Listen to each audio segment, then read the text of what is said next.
Welcome to the Animal Training Academy podcast show.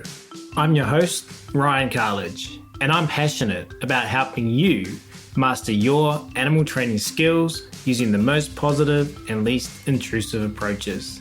Here at ATA, we understand that navigating the vast challenges you encounter in training requires a comprehensive base of knowledge and experience.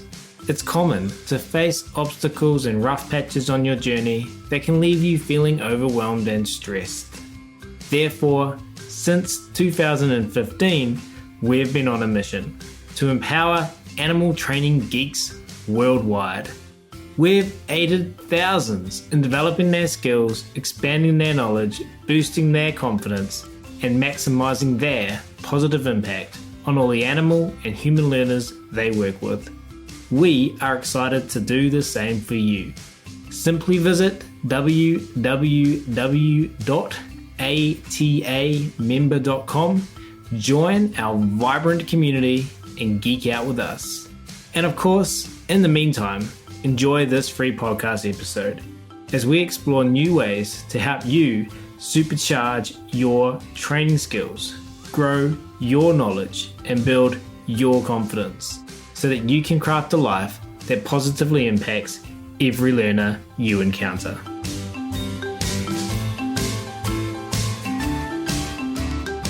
I will start today's episode where I'll be talking to one Kapil Patwardhan, and he plays many roles as a volunteer providing medical aid and food for dogs in Pune, as an educator helping the community coexist with dogs by understanding body language and reducing conflict. As an author, he has written 2 children's books using storytelling to aid children learn empathy and respect street animals. As an independent researcher, he works with University of Technology Sydney on understanding the dog side of the human-dog relationship by collecting ethnographic data on free-living dogs. While dogs take up most of his 24 hours, he finds time to step away from the dog world by performing stand-up comedy and playing professional darts. So without further ado, it's my very great pleasure to welcome our wonderful guest to the show today, who's patiently waiting by in India. Thank you so much for taking the time to come and hang out with us at Animal Training Academy. Thank you, Ryan. That was lovely. And I must say, you got the name perfectly right. and I must also share that we did try 100 times before, but you nailed it. Oh, thank you. We were joking before because I was told that I looked constipated when I was trying because I was focusing so hard. But I appreciate your graciousness in dealing with us English speakers who have to look constipated, focus when especially. I mean, I have so much respect for you and for so many of our guests and so many of our members who do pieces of content like this in their second language. I mean, I only speak one language, so that in itself is pretty impressive. But you know what? Because of the British, this is as good as my first language. Yeah. Thanks to colonization, right? Yeah, colonization. I grew up speaking English, learning English in school. All my education was in English. I feel now I do think in English. I think growing up, I used to think in my regional language, which is Marathi. But now I feel most of my thought process is in English. Unless I'm thinking something about very close to home, then I tend to also think in my regional language. I just find it so interesting because I have no idea what it's like to be able to switch between languages, and it's just not an experience I've had in my life, and in this season of life with kids anyway, there's no chance I'm going to learn a second language. So I'm not sure if I ever will. So I just find that really fascinating, and I think that thought is a beautiful frame to sit on this conversation today, because I'm really excited to think about different perspectives with the work that you do, which we're going to dive into. But before we do that, can you just take the listeners of this show back to where you got started being involved with dogs, and bring us up to from that time to present day and share a little bit about your journey. So present day is just playing many roles, as you beautifully described as well. So thank you for that. But uh, I don't think anybody over here, at least, plans to be in the dog world. I think we all stumble upon it in some way or the other. And the way this journey started for me is because I have had great influence since my childhood because of my family. My parents used to volunteer at adoption camps. They used to help organize adoption camps for street puppies and kittens, where these young ones who have unfortunately lost their mums, whether it is in an accident or to an illness, and need human support for survival. So there would be camps for such kinds of animals, and people would come in looking for a pet, and they would then be interviewed, and we would do house checks, and then they would get to keep uh, the kitten or the puppy. So when I was growing up, I could see my parents being involved in it. My father is also a photographer, so he would also document the camp. So even afterwards, I would see all the photos and see families so happy with a new animal in their arms and be like, hey, we're going to begin this new chapter of our lives. And that always stayed on. I was not actively involved at that time. I My formal education is in sports. So I went to the US to study management in sports from 2009 to 2013. And I came back to India, started working in cricket because that's pretty much the only big sport here in terms of financials.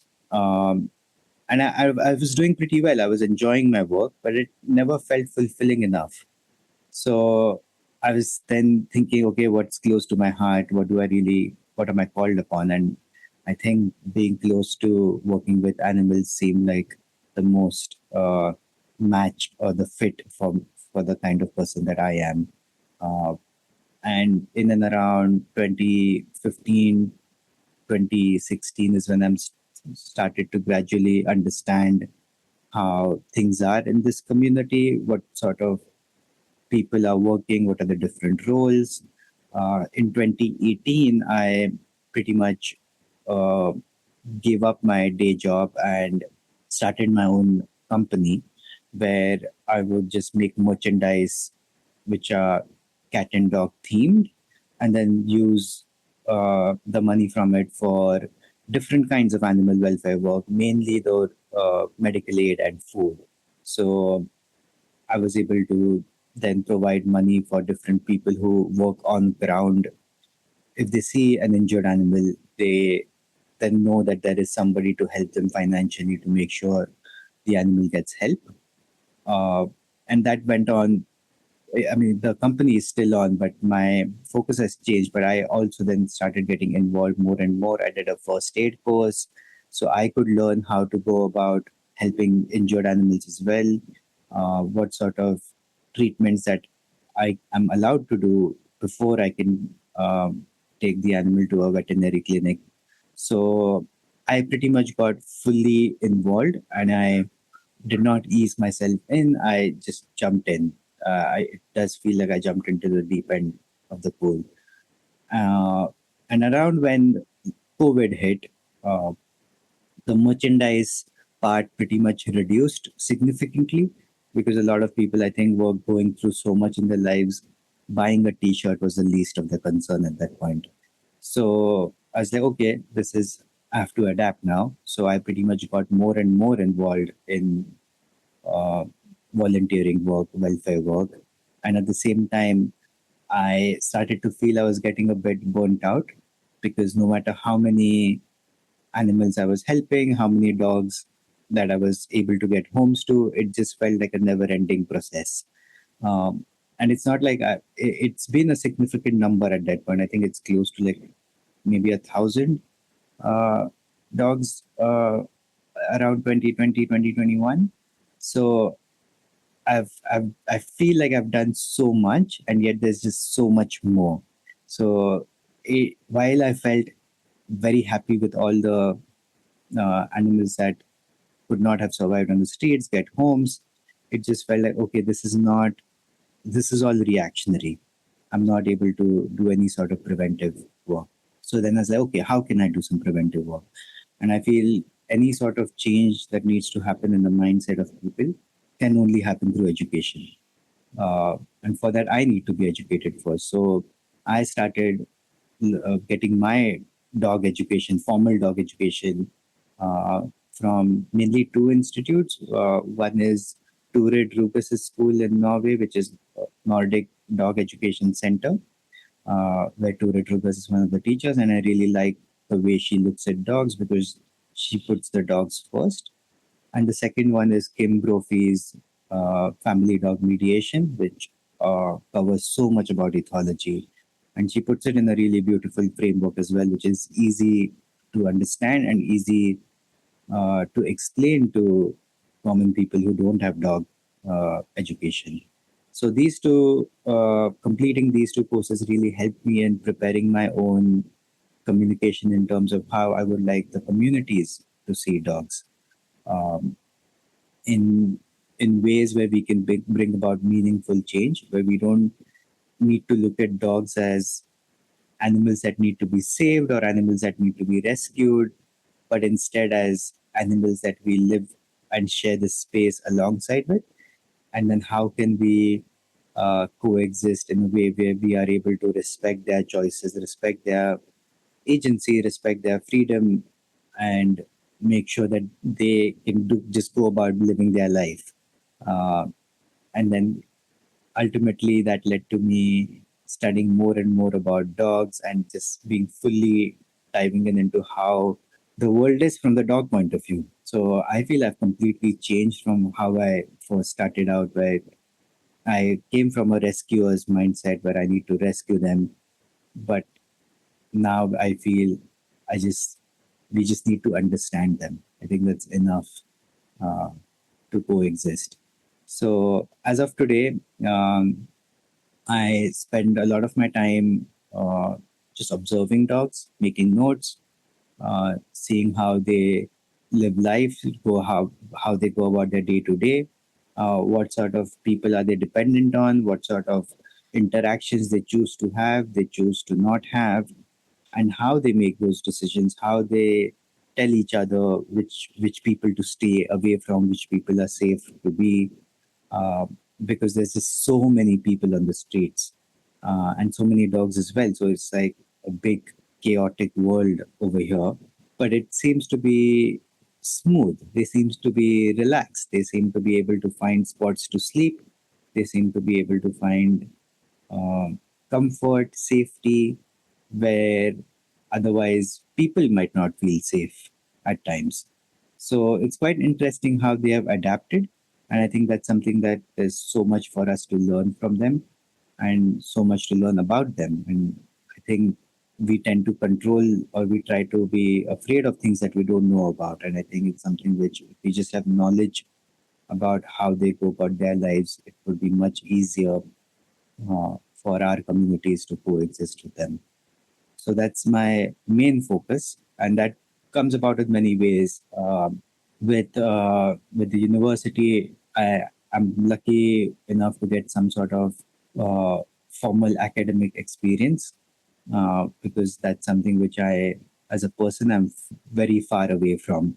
But I'm able to understand how things work over there and how uh, what needs to be done because that's an important aspect. A lot of people rely on research papers to make decisions for their dogs, and having a strong ethical mindset in how you're conducting research, what you're trying to share, and coming with an open mind, not necessarily trying to just push your narrative. So that's helping me share more knowledge about dogs to the rest of the world. Through my books, I think the books came about because I used to spend a lot of time doing workshops with communities, uh, mostly adults, because communities would have conflict in between them, that they would not want the dogs around, that when they go out on their evening walk, dogs are barking, so they feel uh, threatened, they feel the dogs might attack them. So there's lots of issues in terms of how people perceive dogs, and I would step in to just get everybody on the same page, help them understand what dogs are doing, what are the different sounds that they make, how they move, what to pay attention to, when to step away. And that was helpful that people would soak in that knowledge. But I don't think adults are as open to change or new things as children are. So then I sort of shifted to doing these workshops with schools, and I found that the kids to be so curious, and the questions that they had is like they just wanted to know more. So it felt like a good place to be and to shape their minds in a way where they are more understanding and more respectful of not just dogs but other animals that we have in our environment. So that's how two children's books have come along. The first one has been out for a while. The second one will be out hopefully in the next few weeks. It's being illustrated. It's close to being finished. And I use then the storytelling way to where the children are just reading the story and then we are having a discussion at the end of it. And one of the things that has really made me proud about it is that uh, the teachers say that whenever that I'm there, it's the quietest they have seen the kids be in the classroom. So I was like, wow, uh, that's a good sign for me. I personally am not too attached to the work that I'm doing, so I'm quite okay. I think for me, the mission is to just help dogs as much as I can. So if the book does not work, I was like, okay, let's move on to the next thing. If some elements in the workshops don't work, let's say, okay, we need to not do this. So I feel I'm also living life like a street dog in many ways, where I'm also constantly adapting to the environment, uh, getting feedback from others around me, understanding what's going on, and then okay, I'm just constantly making changes in terms of how I'm going about my own life. So I feel a deep connection with the dogs. They've given me so much. So this is just like my little way to give something back to them and to the wider community. No, it sounds like you're doing amazing work. I'm thrilled that you managed to find the educational opportunities that you did. How did you do that? Like from a place of not knowing those resources, or were you already familiar with them and had them on your radar for a while? So just thanks to some specific people that nudged me in the right direction in terms of because it's such a huge uh, industry that I'm still yet to fully understand. That so many things are going on in the world and lots of incredible things are going. So it might even become difficult to choose where do you even get your education or and it's expensive as well, right? So you have to be quite aware of the decisions that you make. But thankfully, I had the right people to uh, show me that this is very good for your foundation. And you said that a lot of your work is figuring out or helping others figure out or guiding others to a more helpful, beneficial way of coexisting. You see, we need to coexist. I feel like there's value at this point for our audience who don't live in India uh, to understand what coexisting with dogs looks like in India because I am conscious that it's probably going to be, and I think I'm understating it. It's going to be different than what would come to mind when people think about coexisting in their Western countries. So, what does coexisting look like in India with dogs? So in India, different populations of dogs live different lives. We do have a certain population that lives life as a pet dog, which is very similar to how dogs live in Western countries. But a large population are living life as free living dogs, where in urban spaces they are living on the streets. So we would have dogs living outside restaurants. We would have dogs living outside somebody's house. I have 4 dogs that live outside my house. So that's their home. The street is their home. In rural spaces, in villages, you see dogs a bit more scattered. They might have their own packs forming in the forests. For example, in the mountains that we went to right now, there were dogs who lived very close to the Himalayas. I think we went as high up as 3,000 meters. So we had beautiful mountain dogs living on the top of the mountain, and the mountain was their home. So dogs live very different lives in India. And when I say coexistence, it's because I think that the mindset is shifting towards a me first mindset where humans are trying to do everything which is serving humans alone. We see a lot of environmental issues as well, new construction. So we are removing or destroying natural habitats in favor of concrete.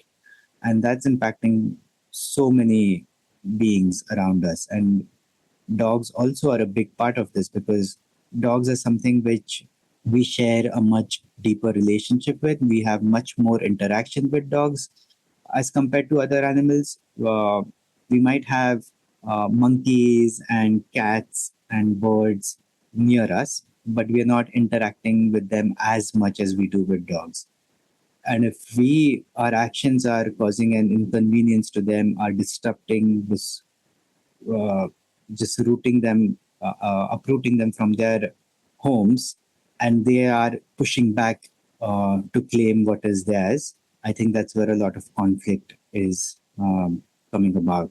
And then conflict happens through either a dog is chasing vehicles because a dog has got into an accident, or a dog is unfortunately charging and attacking humans every now and then. And there's so much context that needs to be known. But unfortunately, when there is one such incident that gets publicized in a way that puts a moral judgment on dogs, where dogs get categorized as bad and unsafe, and that's where a lot of call to either put them in shelters or kill them or just not have them around people. Um, so it's quite I would say on the edge. Many times it feels like people would be very happy to sometimes not have dogs around, but at the same time there are so many people who also share such a deep bond with the dogs. There's so many people who are trying to fight to make sure the dogs are being treated with dignity. uh, it's also then becomes a human versus human issue. So now we have like two camps where there's people who are in support of dogs and people who don't want the dogs. So we've moved away from, not entirely, but in many ways, away from a human dog problem to a human human problem. So how do we navigate that? And a lot of, I think this is, I also do private consultancy, and I think a lot of uh, a lot of consultations are such a just managing human expectations, that people have just too many expectations of their dogs. And even with the free living dogs over here, we just have like too many expectations of them, that we want them to behave in a certain way all the time. And anything that is outside of the box is almost always seen as just not a positive thing. Uh, so coexistence can be seen in many ways. A very simple example that I would like to share is that sometimes dogs chase chase cars, and we have a lot of bikes as well, and that leads to accidents. And many times that's because either dog has been in an accident or has seen another dog get into an accident. So the fast moving cars are seen as a threat. And imagine you're just riding in or driving in the middle of the road back home, and you suddenly have four dogs chasing you. It could be scary. It could be very scary. uh, so then what we try to do, instead of removing the dogs, which by law is not legal anyway, we try to convince the local uh, politicians and the local contractors to put in some sort of speed bumps so that the vehicles slow down on their own and they are no longer a threat to the dogs. So if you're moving at a slower speed, the dogs are just happy to see you go. And if there isn't a way to do that, then we try to educate people that, hey, if dogs are chasing, it might sound counterintuitive, but it's best to just stop. It's best to stop, to slow down. Um, and even you can just say hi to the dogs, and the dog's like, okay, this is no longer a threat. And then you can restart once the dogs have gone back. Uh, Sometimes people tend to just go faster because they think, okay, I need to run away from the dogs. So that's where the education bit comes in. So we tried different management, different types of things. And you said you were just up in the mountains where you were right now. Can you explain to the listeners what you were doing up in the mountains? How you've been an architect of your life, where you design a life where you get to just go and hang up in the mountains and spend time watching dogs, which is amazing, by the way. Thank you. I think it all came about uh, when I was invited to do a presentation on our dogs in India at Kim Brophy's conference, which is called Legs in Motion. And I was just sharing stories about the dogs over here in terms of just how they live their life, their behaviors, uh, the legs model, which is basically dividing into the learning, environment, genetics, and self. So the legs of the Indian dogs, or the Indies, as I like to call them, Indies. Uh, and at the end of it, I just said, just come visit. Not as a way of, I'm come visit because I'm going to plan something, but come visit because these dogs are incredible. They have so much to share. There's so much to learn from them. So if you love dogs and you're a professional, you need to visit these dogs. You need to see them. And at that point, people really enjoyed the presentation. And after after it, they reached out saying, "Hey, would you be able to organize something? We would like to, as you said, come visit the dogs." And I'm like, "No, I'm not. I'm not organizing anything. It's I don't want to do it. You book your own flight. You spend. I'll be able to. I can guide you where to go, but I'm not." And then nothing happened for 2 or 3 months, and then people still kept messaging, "Hey, please organize something." And I'm not a tour person. I'm not a travel person. I have no idea how to go about any of it. Um, so I asked a friend over here, what would it even cost if somebody had to be in India for like 2 weeks? And he just said, maybe just say about 2,500 US dollars or something around that. Uh, and then I posted in our Facebook group again, and like hundreds of people said, okay, that's great. We would like to come visit. And I was like, oh, wow, this is serious now. So then I was like, okay, let me start some work on it. What sort of dogs that I would like them to see? What are the different environments? What are the different people? Because a lot of learning about dogs also varies in terms of the people around them. What are the different cultures? What is the different perspectives of people in that locality, in that city or rural space? So to give a good variety, good experience of different kinds of dogs, different populations, I designed this thing called Dog Study Tours, which is basically dog safaris, uh, or dog watching. Like, how people go out for bird watching. This is pretty much like dog watching. And then we went to 5 different cities. Ultimately last year about 40, 45, 44 people ended up visiting, which was great because these are people I have no clue about. They're complete strangers to me. Uh, and I'm a stranger to them. And yet, based on one presentation, they decided to spend a significant part of their money and be like, hey, I'm just going to travel from the US, go to India to see dogs and be shown around the dogs by this random person that I met at a conference one day, which was so incredible. There was such curiosity in the people who came, and they came with such an open mind. It was such a lovely experience that it had to be done again. I think there's so much value in being together as a group of dog professionals and being out there with the dogs. So we would be taking walks, just going from A to B and seeing maybe about 50, 60 dogs in our 2 hour walk, spending time with some of them. Those who want to interact with us, we would interact with them.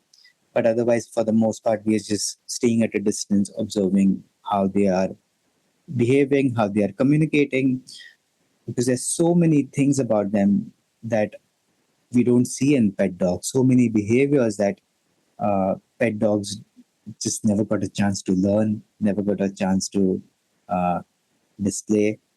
And that's something which is really valuable in terms of education for people who came on the tours. So this year, this was all 2025.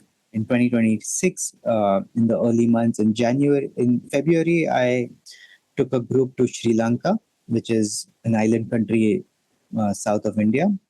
And then just last week, we came back from a tour in the mountains, which is in the north part of India towards the Indian side of the Himalayas, because the lives of mountain dogs is so much different to the lives of street dogs in cities.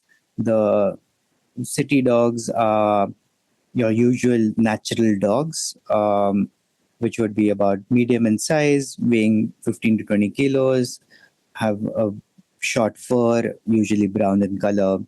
Uh, and the city dogs, I feel, are much more mindful about energy conservation. Maybe they just have so many threats around them that they have to be really careful and or mindful about how they are using their resources when they are going around to get food, when they are not going around to get food, when they are interacting, how they are resolving conflict. Whereas dogs in the mountains, where one, there's less traffic, there's more open spaces, I saw a lot of behaviors which I think maybe closely resemble pet dogs as well. There was a lot of play in adult dogs, which is something which we almost never see in city dogs in the indies that live on the street. As puppies, yes, and moms would play with the young ones, but two adults playing, I don't think I've seen that. Maybe once in my entire time in the city. But this is something which we do see on the beaches as well. So dogs on the beaches do play a lot, and maybe it is based on the environment. The environment gives them the opportunity to run around and be free. The different thing with mountain dogs is that they are so big, and I think that gives them more respect from the people than it does to the regular street dogs. I think people see their size and are automatically keeping a safer distance. Maybe an individual who wants to shoo away a street dog would be open to throwing a stone, but I think would think twice before throwing a stone to a large mountain dog. So I think because of that, the dogs also move around. Uh, you get a sense that they know that they own the mountains, that they move around with such grace and also with such intent. It's very similar to how I remember seeing tigers move around in national parks, where they don't, they're not concerned about human activity around them. They know they can move around. But at the same time, they are so gentle in human interactions, the dogs in the mountains, where dogs in the street, sometimes if we would make eye contact, they might not want to engage with us. But the dogs in the mountains, if you make eye contact, you would just see a small flap of the tail happening almost immediately. And it would be up to them. Sometimes that would be like, okay, I want to see what these people are up to.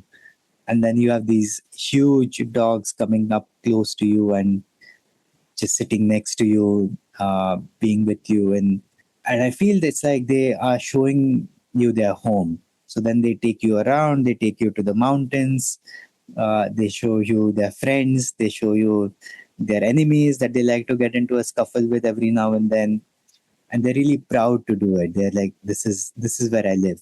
I hope you enjoy your visit.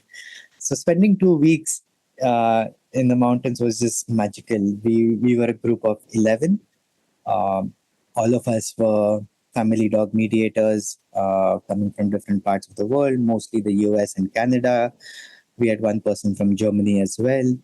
And it was such an incredible experience where we are all observing the dogs. And then at the end of the day, we are coming together to have a discussion on it. So it's not just uh, you see your own thing and you go back into your room and type it out, or just keep it to yourself, but it's more of a shared learning, so that we learn from each other. We are all learning from the dogs, but it's very important because people have different perspectives, people have different ideas, and these are all people who understand dogs. So it was extremely valuable to listen to what dog specialists experience and see dogs. And for last year's tours, we documented it so well that we have ended up writing a paper on it, um, and it's sent to publication. So we are still waiting. But one of the key findings of the tours is that we would do a pre-tour survey to understand perceptions of free living dogs. And a lot of people came with the assumption that the dogs would be hungry, the dogs would be miserable, they would not be living a good life, that they would not want human connection, and it just in general, not a good life. And then we would document every day or every other day, and towards at the end of the tours, we all document what they thought of at the end. And to my surprise, they all went back feeling bad for dogs in their own countries, where it was a complete flip, where they looked at these dogs, believing that they would not be living a good life, and seeing how they live life, and having a complete turnaround in terms of how dogs live or should be living. And this was really profound because they realize what sort of systems they have in their countries, what sort of systems that dogs have to live with, are forced to live with, and how much human intervention has occurred, how much we have pretty much in control of so many things of dogs. We have micromanaged dogs' life to such a huge degree that this felt extremely overwhelming, but at the same time freeing. It was freeing to see the dogs do their own things. Where they get to decide where they want to sit, or where they want to have a lie down, or when they want to go for a toilet. Unlike pet dogs who would be so much on a human routine, dependent on when we take them out for a walk. Whereas these dogs can just go about basic life functions on their own. And when you have that amount of freedom, so much changes, where the dog's welfare, sometimes the physical part of it, sometimes we would see dogs with a limp, or we would see dogs with skin issues, we would see dogs with fleas on them or ticks on them. And yet, if you see the dog, you would feel that this dog is absolutely fine. This dog is, uh, I would say, in good welfare. And it's also where it becomes a bit challenging, because I feel a lot of Western systems put a lot of emphasis on medicine and food, where there is huge importance given to making sure dogs get good veterinary care. And there's a lot of research done on food as well. What is the right kind of food, nutrition? Whereas dogs that you see on the streets, they would just be eating scraps. A lot of times is what people give to them, whether it is a restaurant closing down at night and leaving the scraps out for the dogs to eat, or it is just scavenging through garbage. So we have lots of open garbage as well, where dogs would just be tearing apart different garbage bags and seeing what's there to eat. So they have a diversity in terms of food options, but not really in terms of nutrition. But because they have the agency to go about their lives, they almost always seem emotionally, mentally balanced, where all the reactions that they would be, or all the behaviors that they would be showing, displaying, are all appropriate behaviors. That particular situation or that particular context requires them to put out a certain part of energy out there to show a certain behavior. And it feels all in balance. There's almost never an over the top reaction. I remember there's one time when we were walking, and we had a group of, I think, 4 dogs with us, and we saw another group of dogs a bit further ahead. And these dogs, they from a distance they showed a lot of cues, a lot of body language cues, and then there was a lot of growling as well. But then there was no physical fight. They all went away, making sure there's enough distance. And the people who were on the tour, they almost looked at it as if this was like poetry. It's almost as if it was happening in slow motion. In fact, a lot of people said that if in their cases in Western countries, they almost have to slow down. They have to replay videos that they take in slow motion for people to see. But here you could see at real time pace, they are so clear in their communication that the other dogs just know what they are saying to each other, and they resolve conflict without getting into a fight. So it's something which I think it's missing from pet dogs, that part of language or effective communication, that a lot of people took home saying, okay, this is something we need to help our clients learn and see how we can help our dogs have more freedom in how they communicate with each other. What kind of ideas, if any, came up from the participants of your tours with regards to how do you take this home, and or just for yourself, like what ideas have you been thinking about in regards to actions that people can take, be, based on this profound realization that the participants of your tours, and it sounds like for you as well, like that was a shock for you, this profound realization for everyone involved. How can we use this information to improve the lives of dogs in our cultures? So we would go about practical things as well, and we would also go about philosophical discussions. I would start with the philosophical one, where we asked every single participant, in an ideal world, what is the vision that you see for dogs in both Eastern and Western countries? And what can we learn from each other? What are the best practices? And I think I think there are many things that stuck, but one of the big things that stuck with me is a lot of people believed that there should be more of this concept of community dogs, where there are dogs in communities who are not owned by a family or an individual, but just belong to the whole community. And then they have the freedom to go move. They have the freedom to live life as a dog as well, but at the same time have special bonds with humans, have interactions with humans. And I don't know how possible that is, but it's something which I know there is opportunity for, where dogs can coexist around us very well. They can. We don't have to be constantly managing their lives. They don't have to be constantly dependent on us for everything. So that's like a big one, which really say, okay, this is a very ideal world, right? Maybe not in our lifetime, maybe sometime in the future. But what are the other things that we can do? And one of the big things for Western countries that came about is how dogs are bred in Western countries, and how much of human intervention goes in the dog breeding industry.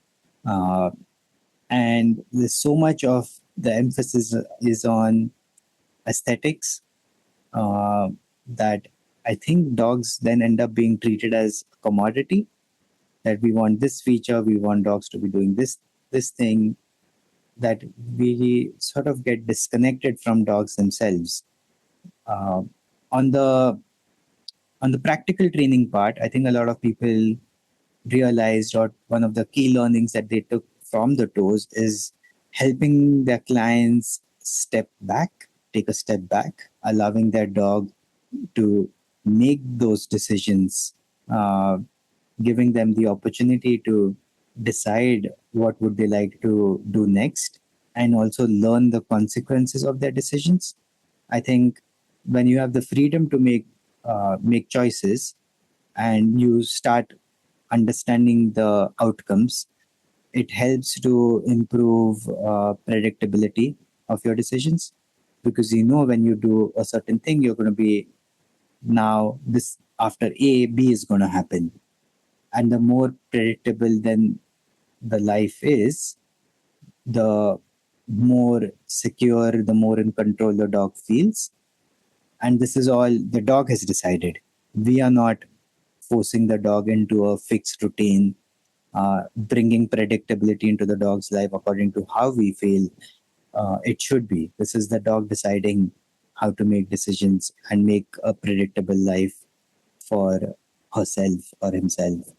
And that's something which people realize when, for example, if two dogs are getting into an interaction where humans would constantly just step in and be like, don't do this, don't do that, or tug on the leash, or just move away or something like that, just taking a deep breath. And all of them have said that it's so difficult for clients, it's difficult for the people as well, and they are professionals.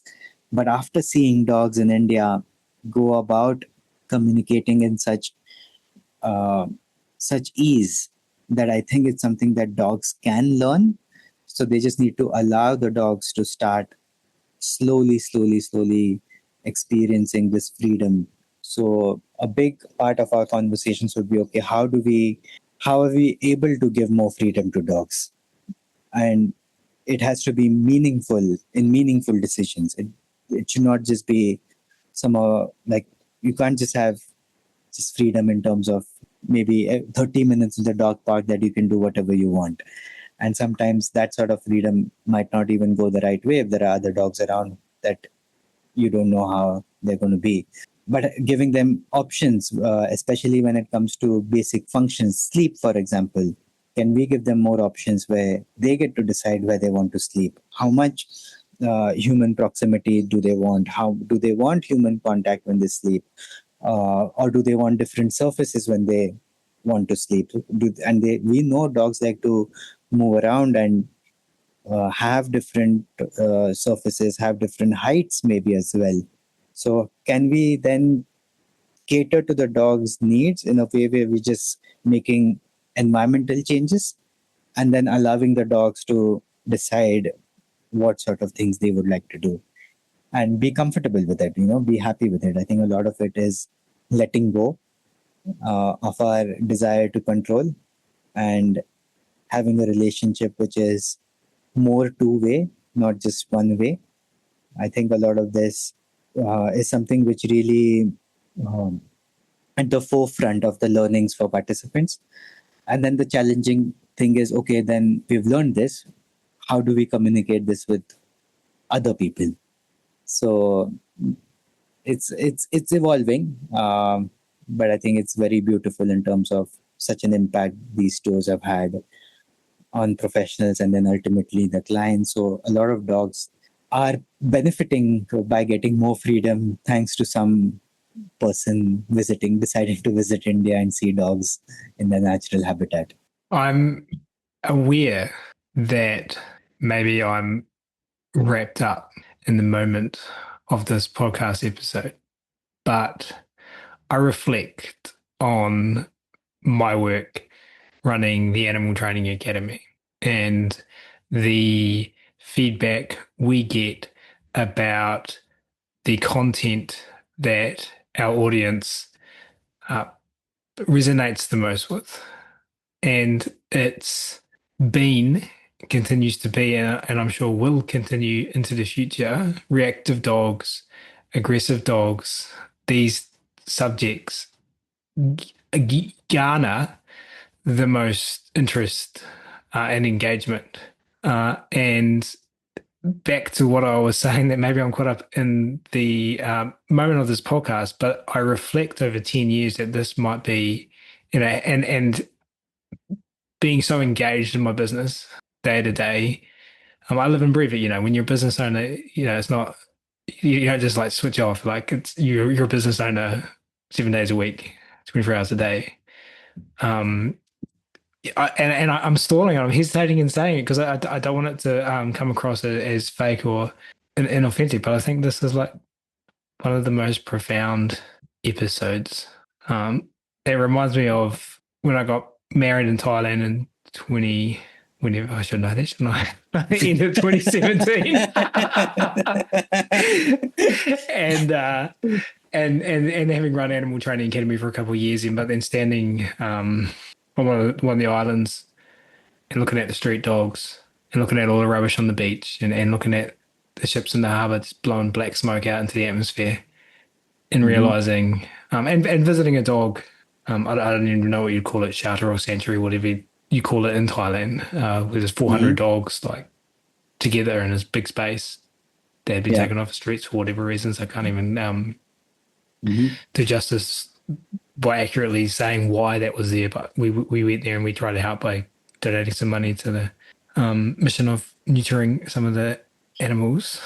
But it reminds me of that. Like, it's just a reminder to go, oh, like there's so much more, like, and all of us reactive and aggressive and how we train it. But it's not necessarily addressing why. Yeah. Why do you in your country not see this in the street dogs? And why are we seeing it at such high prevalence? We do see it because I think dogs should be able to express aggression when needed and react to things as appropriate. What we don't see is these over the top reactions. And I think that's because right. And I think that's mainly because they are able to cope with their emotions and feelings on their own. And I feel they don't get easily over aroused. They don't get they are so much more resilient than pet dogs. And it's not just a comparison that I make with dogs in Western countries, but also a lot of dogs that I see that get adopted, who used to be living life of a street dog and now live life of a pet dog. And I think they also lose out on resilience as they get into the comfort of a home environment. And it's amazing to see that he's like, hey, just last week you could go about doing so many things with ease, but now it seems that you're struggling. So I don't know what it is about having a dog as a pet that makes dogs lose out on learning on their own, that they are unable to regulate their emotions. And I think when it comes to community dogs who live both lives, they have very strong attachments to people as well, but are free at the same time. There is also an understanding in the people that dogs will get into fights sometimes. So there is an acceptance in terms of, dogs have fights. And there is no consequence to that, either to the dogs or to the people. So there's no system in place which is going to take the dog away, or how Western countries have, like, a dog will never get euthanized if a dog got into a fight with another dog. As simple as that over here. And I think that's something which is just a human acceptance that helps the mindset. And even with, I remember when we were in the mountains, we met with a dog feeder, and one of her own dogs was killed by another group of dogs, which also are fed food by her. So she knew both the packs, and unfortunately they got into a fight and one of them was just killed. And she was like, she felt bad, but she understood it because that's something which happens and it's rare, but it can happen. So there's no negativity or hatred towards dogs because they are able to do or display natural behaviors. And sometimes it's aggression, and sometimes it's something which we do not like to see or we feel uncomfortable with. But who are we to decide how they or when they should be showing behaviors? I think that sort of control makes me feel uncomfortable, that if I get to decide on another individual's behaviors, I feel I don't want that. I know the consequences and risks are there, and a lot of times dogs do get run over by cars. They get beaten by people because of something has happened in the past. but I still feel dogs live a more richer life when they are in control of their own behaviors. And I mean, the word agency Hmm. is just in my mind consistently as you're talking. I could keep asking you questions, but I'm aware we've been going for nearly an hour. So, and I did want to mention that there's going to be a ton of lucky people who get to see you in person if they're traveling to the Canis conference put on by Michael Shikashio and others coming up later this year. And I've got you're going to do a little bit of a joint session there with Hmm. a few other people. So I've got the synopsis here. So I thought I'd read that out for our audience so they get to hear what you will be participating in at the Canis conference, and then maybe you can share a little bit more about that with our audience. You've got to talk with Kim Brophy and Justin Schumans. Yeah. Yes, that's And correct. this is from the website. This is the synopsis of the talk. Dogs' lives look radically different depending on where they live geographically. Questions of welfare, of what's ultimately a good life, in such culturally contrasting conditions often trigger dichotomized thinking about what's right or wrong, good or bad, or best for the animals. But the full story is not as simple as our reflexive biases, or respective belief systems would lead us to conclude. These distinct pictures of canine welfare are, in fact, highly complex in societally specific landscapes, each involving inherent trade offs, opportunities, and challenges for both the animals and humans involved. Travel around the world with three industry leaders as they invite you to glimpse the scope of welfare for an average dog in their home countries, the United States, the UK, and India. The phenotypic differences between the legs of each population, common five domains of animal welfare advantages and disadvantages, and resulting natural behavioral diversity and fluency between them will be mapped and explored, all while breaking down what it means for the dogs, the people, and the professionals working to help these canine and human clients as they navigate such tricky terrain in pursuit of the good life in the 21st century. Well, that just sounds amazing. Yeah, I feel that I mean, I feel one presentation is very little to cover or go about. It's such a deep topic, but we're going to try to, you know, share as much as possible from each of our three experiences in three different countries, and our hope that it starts a conversation amongst people and helps people reflect on the dogs that they get to hear about, and how can they do to help dogs in their. I think ultimately for professionals should be how they can help dogs in their immediate vicinities, and what can we learn from other dogs and other professionals. So while yes, there are going to be many philosophical thoughts and discussions, and I mean, I don't even know if we are the right species to decide what is a good life for a dog. Uh, but clearly we are doing that anyway. So then what does a good life look like? And then just try to help people to see as much as possible from the dog's perspective, and how dogs in these three different countries live such different lives because of the environments that they find themselves in. So lots of philosophical thoughts, lots of practical help as well. And I think ultimately we want to see, I think everybody who's there and who would be at conference, or who is in this profession, wants to help dogs and wants to see a better world for dogs. There's always room for improvement, and there is no one right path. I think it's an infinite problem. It's not a finite problem with a fixed set of solution. It's an ongoing, evolving, complex, and we have to be open to keep learning, keep hearing new ideas, new thoughts, and try to make decisions that take into account a dog's agency as much as possible. You know, I'm excited for anyone who gets to attend uh, live, or you guys listening, if you're interested in attending and seeing this particular presentation and many others at the Canis conference, which is happening in Schaumburg, Illinois. Uh, I just tell people it's in Chicago. I think it's like a suburb of Chicago.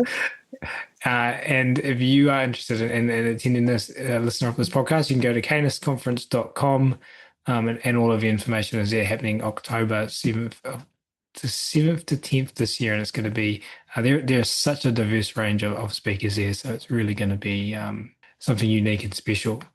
Um, a question we always like to ask to wrap up these podcast episodes.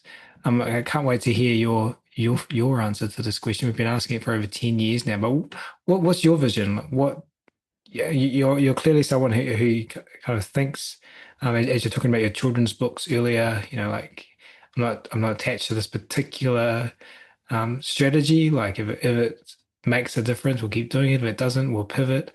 So you're clearly someone who's just constantly thinking about how to have your biggest possible positive impact with the work you're doing. What's your vision? What do you want to see happen in with dogs? Yeah, I'm thinking as I'm asking the question, where do I want your answer to be, in India or in Western countries or worldwide? So I'm just going to say worldwide, and you can choose if you want to focus on a specific location. What do you want to see happen over the next 5 to 10 years? Um, I think in the next 5 to 10 years, I would, in terms of dogs all over the world, I would like to have a change in the current systems that we have, uh, where dogs can either live as a pet dog or in a shelter. I think that's a system which is not beneficial for the dogs. It might be beneficial for the people, but I don't know. I don't believe so. But I think I would like to see acceptance amongst people, that I don't know how it would be, how would the end result be. For example, in India, the acceptance is that the dogs can live their own lives.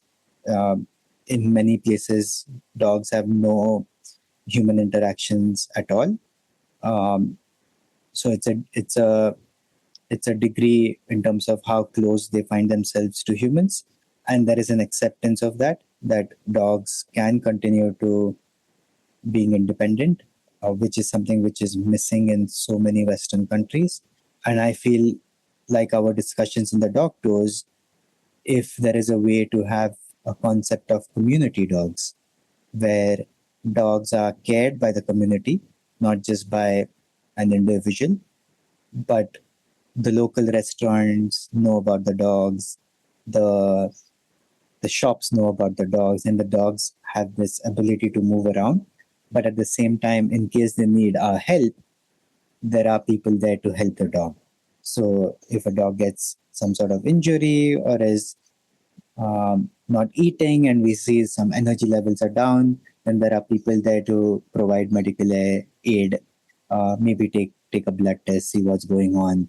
So a system where the community feels that the dogs are everyone's, not just theirs, which also then gives the dogs to then choose where you would like to go, um, which is, I think, similar to how we have currently over here. I would like to see more of that in other places.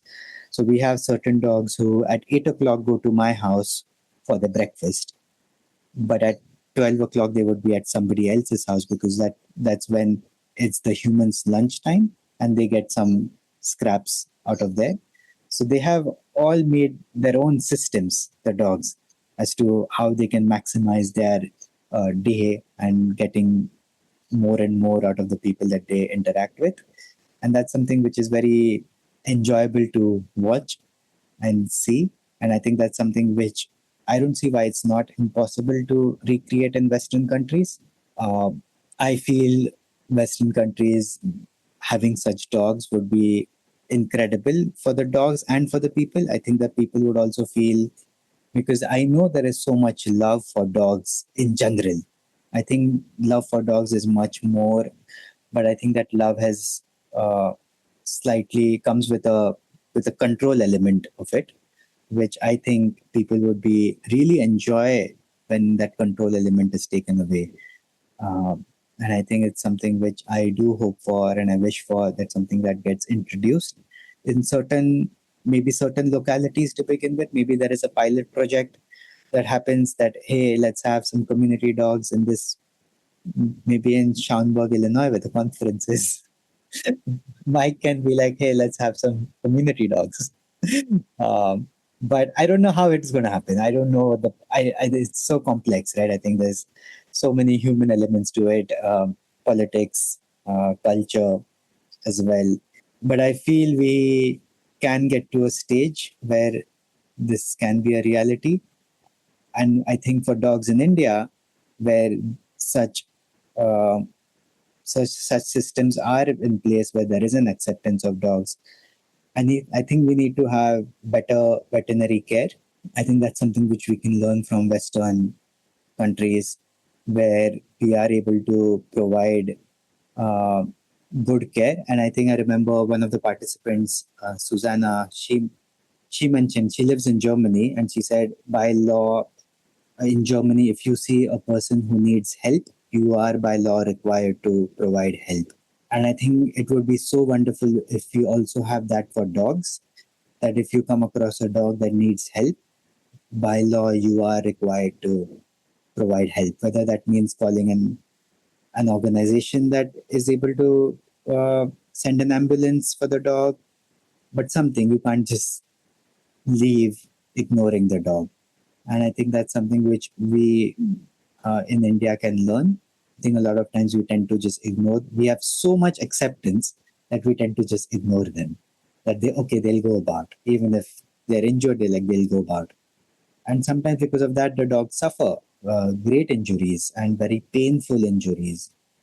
So that's something which I would like to see happen in India, where people are more mindful of the dogs. And I think that happens with this community spirit. If there is a community spirit that we are all in this together, we are all going to be taking care of each other. I know the dogs are doing their part, because a lot of times dogs are better security guards than the human security guards that have been hired to keep people away. I know the dogs bark and make sure that they've protected so many homes from robberies. And I think we can do the same, play our role. And I think our role is to allow them the freedom, but at the same time, if they need our help, we are there to provide help. Yeah, it's beautiful. I love just the different perspective of dogs, period. And Yeah. and what how they fit into society. And how that vision that you share, that beautiful vision, really challenges, I think, society. Like not just you, the individual listener of the show, but just society. And it's it's interesting to just pay attention to my own thoughts as I think about New Zealand, where I live, and the uh, fragile ecosystem we have here with regards to the native species and what dogs, free roaming dogs, how that would interact. And I'm conscious of my mind saying yes, but and I love the offering of a different perspective and the challenge. You said that you talk to your participants of your tours, asking what does the ideal vision look like not necessarily like, okay, cool, we're going to go do this because it's super easy when we get home, but just to remind ourselves to catch ourselves when we say yes, but, and just to, if we are to learn from what you're doing and what the experience is, and I know you said you've written that report that you are looking to publish in the future, which will be really valuable for everyone. If we are to learn from that, we have to let go, as you said. Mm-hmm. And that begins in just starting to think about, what does this mean? Yeah. So thank you for sharing everything with us today. One last thing, just for anyone listening who's interested in one of your tours, or any of the other work you do, where can they go online to find out more information? So I'm going to be doing more tours next year. One of them is sold out, but more information can be found on dogstudytour.com. And that would have information about the tours. And I have my own website called getfew.com that has a bit of merch, some of my books, and things like that. But I think that's something which people can skip, because that's mainly for the Indian audience. But I think the dogstudytour.com would be a good place to learn more about why these tours are there and what they can get out of it.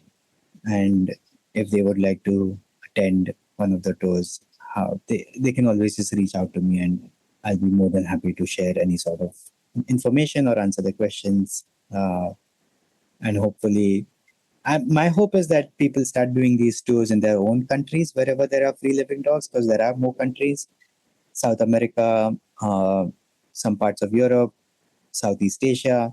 I think we need to get more people around free living dogs and have people experience them, learn from them. And I think it has such a big compounding effect on pet dogs as well, that the more people we start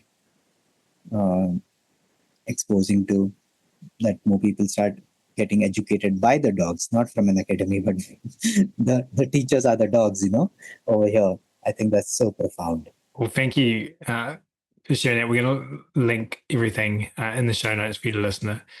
This has been profound. So from myself and on behalf of everyone listening, I've found myself not saying your name throughout the whole podcast because I don't want to butcher it. But Kapil, you can laugh and butcher me, correct me. Thank you so much. We really appreciate the work that you're doing and for coming on our podcast show today. Thank you. Thank you so much this was so lovely. I had a great time. Thank you. And thank you so much for listening as well. This is your host, Ryan Cartlidge, signing off from this episode of the Animal Training Academy podcast show. We hope today's conversation inspired you and equipped you with new tools for your trainer's toolbox. Remember, every challenge in training is an opportunity to learn and sharpen your animal training geekery. Embrace the rough patches, learn from them, and keep improving. And don't forget, the path to growing your skills and expanding your knowledge continues beyond this episode. Visit www.atamember.com to join our supportive membership, where you will find a community of trainers just like you. Together, we're making a huge positive difference in the lives of animal and human learners worldwide. Until next time, keep honing your skills, stay awesome, and remember, every interaction with an animal or human learner is your opportunity to create ripples. We're here cheering you on every step of the way. See you at the next episode.